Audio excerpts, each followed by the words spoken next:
Você já parou para pensar como a Bíblia foi formada? Quem decidiu quais livros fazem parte dela?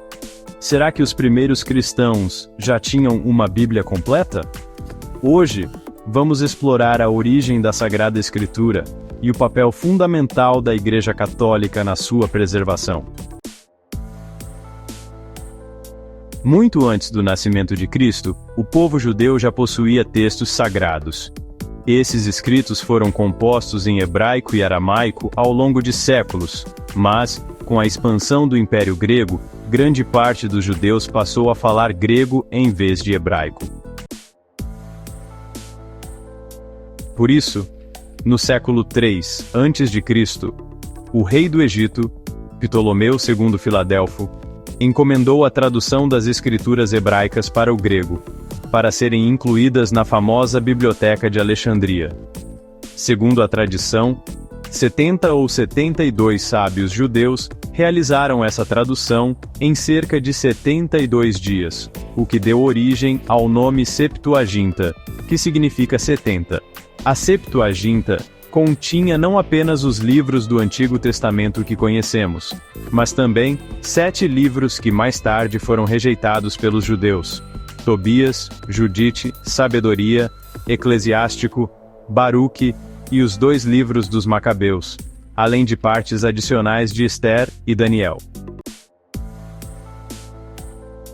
Essa foi a Bíblia usada por Jesus e pelos apóstolos, e é dela que vem mais de 80% das citações do Antigo Testamento encontradas no Novo Testamento. Ou seja, os primeiros cristãos consideravam a Septuaginta como a verdadeira escritura inspirada. Porém, no final do primeiro século, após a destruição do Templo de Jerusalém, os rabinos judeus se reuniram no Concílio de Jamnia, por volta de 90 d.C., e decidiram abandonar a Septuaginta, adotando apenas os livros escritos originalmente em hebraico. Mais tarde, no século XVI, Martinho Lutero seguiu essa decisão judaica e removeu esses 7 livros da sua versão da Bíblia, diferente do que a Igreja sempre havia ensinado. Os livros do Novo Testamento não foram escritos de uma só vez. Eles foram sendo registrados ao longo do primeiro século, entre os anos 50 e 100 d.C. As cartas de São Paulo são os escritos mais antigos, sendo que algumas, como 1 Tessalonicenses e Gálatas, foram escritas por volta do ano 50 a 60 d.C. Os evangelhos foram escritos um pouco mais tarde. Marcos, o mais antigo, foi escrito por volta do ano 60 a 70 d.C. Mateus e Lucas, entre 70 a 85 d.C.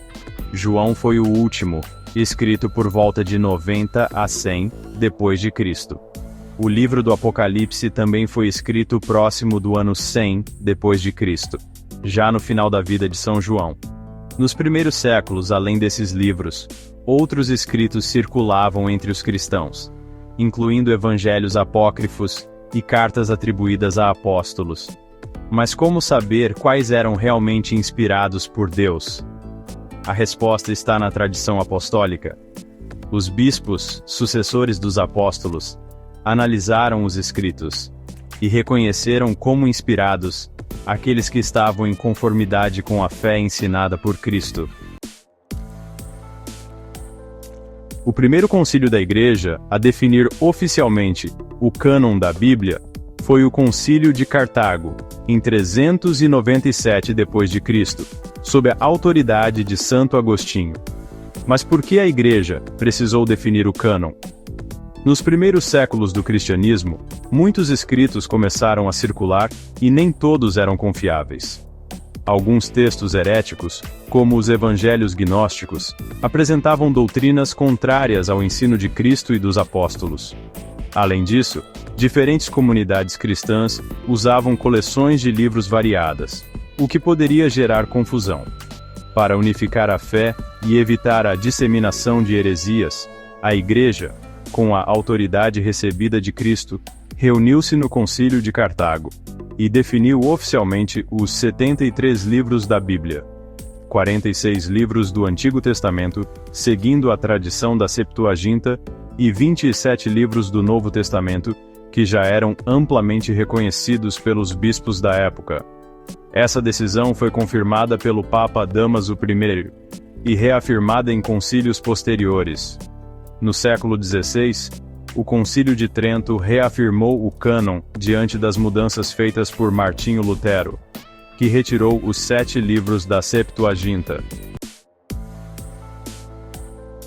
Nos primeiros séculos, o cristianismo não tinha um Novo Testamento completo. Os cristãos dependiam da pregação oral dos apóstolos e da tradição. Mesmo após os livros do Novo Testamento serem escritos, levou tempo para que fossem reunidos em um único conjunto.